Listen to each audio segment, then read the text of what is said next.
Legenda Naga Erau dan Putri Karang Melenu berasal dari daerah Kutai Kartanegara di Kalimantan Timur, Indonesia.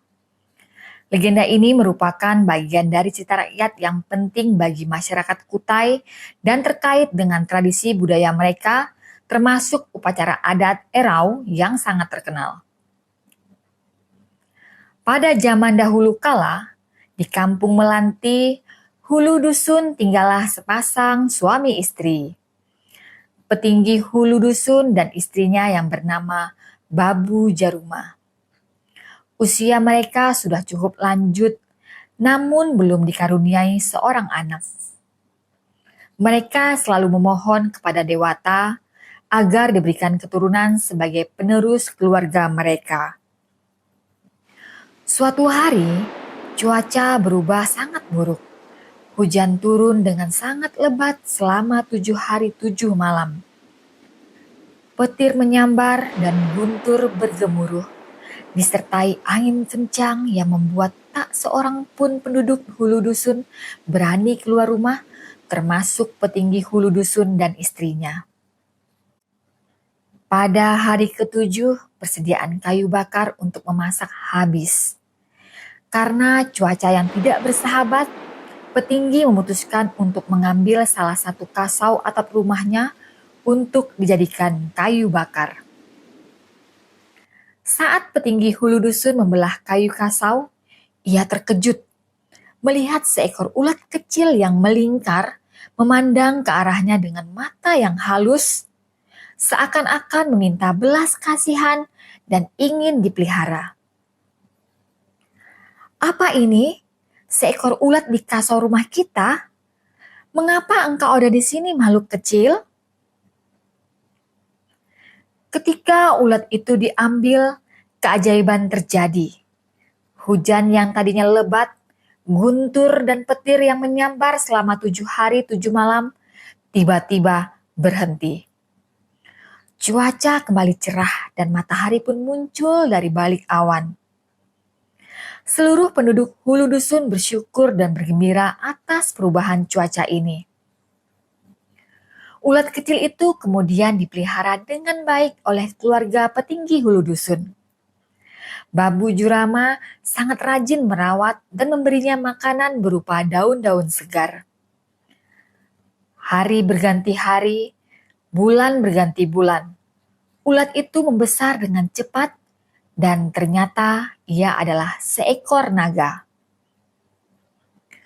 Suatu malam, petinggi hulu dusun bermimpi bertemu seorang putri cantik jelita yang merupakan penjelmaan dari naga tersebut. "Ayah dan bunda jangan takut pada Ananda. Izinkanlah Ananda pergi, buatkanlah tangga agar Ananda bisa meluncur ke bawah." "Siapa engkau, wahai putri jelita? Apa maksudnya dengan tangga?" "Ananda adalah naga yang kalian pelihara.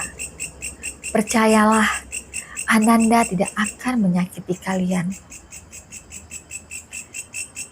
Keesokan harinya, petinggi hulu dusun menceritakan mimpinya kepada sang istri. Mereka lalu membuat sebuah tangga dari bambu. Ketika naga itu mulai turun, ia berkata dengan suara yang sama seperti suara putri dalam mimpi petinggi. "Ketika Ananda telah turun ke tanah, ikutilah kemana saja Ananda merayap, Ayahanda.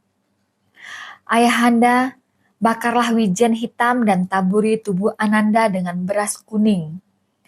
Jika Ananda merayap sampai ke sungai dan masuk ke dalam air, iringilah buih yang muncul di permukaan sungai."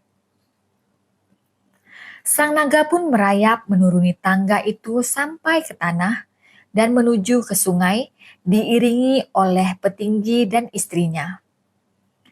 Setelah sampai di sungai, sang naga berenang 7 kali ke hulu dan 7 kali ke hilir, lalu berenang ke tepian batu.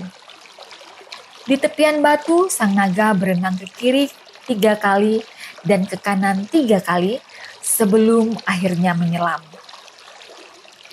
Saat sang naga menyelam, Tiba-tiba muncul angin topan yang dahsyat, air bergelombang, hujan turun deras, guntur, dan petir bersahut-sahutan. Perahu yang ditumpangi petinggi didayung ke tepian. Tak lama kemudian, keadaan kembali tenang. Matahari muncul kembali disertai hujan rintik-rintik. Petinggi dan istrinya heran. Mereka mengamati permukaan Sungai Mahakam, mencari-cari di mana sang naga berada. Tiba-tiba, mereka melihat permukaan Sungai Mahakam dipenuhi buih. "Lihatlah, Babu, ada buih di permukaan sungai. Mungkinkah itu?" Pelangi muncul dengan warna-warni yang indah, menumpuk di tempat buih yang tinggi di permukaan air. Babu Jaruma melihat sesuatu yang bercahaya di antara buih tersebut. Mereka mendekati buih itu dan terkejut melihat seorang bayi perempuan terbaring dalam sebuah gong.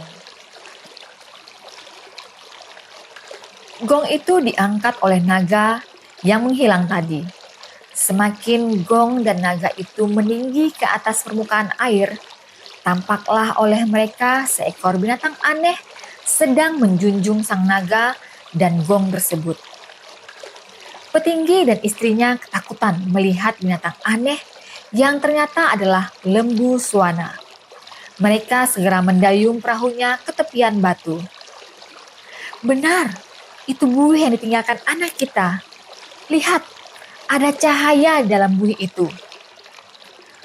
Tak lama kemudian, lembu suana dan sang naga perlahan tenggelam ke dalam sungai, menyisakan gong yang berisi bayi dari kayangan itu. Gong dan bayi tersebut segera diambil oleh Babu Jaruma dan dibawa pulang.